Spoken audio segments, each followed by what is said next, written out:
పువ్వులు నీ పెదవుల నవ్వులుగా గునుగు పువ్వులు నీ గుండె సవ్వడిగా కంది పువ్వులనే కంటి పాపలుగా సీతా జడ పూలే నీలో సిగ్గులుగా ఒక్క పూలు చేరి నీ చీరలాగా మారి ఆడబిడ్డలాగా నిన్ను తీర్చిదిద్దుతుంటే దారుల్లో ఊరేగారావే.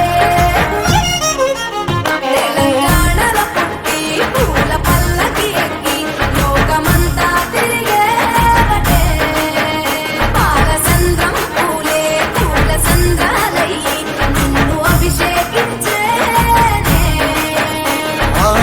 మెట్టి నిల్లు వీడి చెల్లి పుట్టి నిల్లు చేరే వేళ అట్టరాని ఆనందాలే పల్లెటూరుకొచ్చేనంట